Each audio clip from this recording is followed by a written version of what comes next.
Сені миллионер ететін 10-шы қадам. Ол инвестиция. Осын жасайтын болсаң, бір айда осындай эскалейт аласың.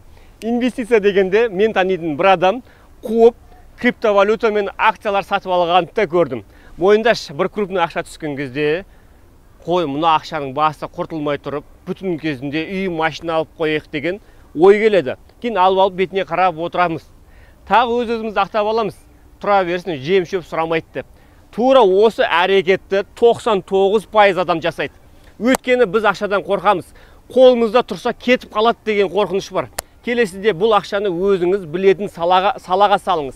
Ал инвестицияның патологы өзіңнің біліңіне жасалған инвестиция. Не үшін? Білім таусылған кезде болжам басталады. Уже болжамдай бастайсың. Мынаны істеп көрсем қалай болады, ананы істесем қалай болады деп. Барлығы былай жасап жатыр. Солай жасай салайын деп шешім қабылдап қоямыз. Болжамдаймыз да.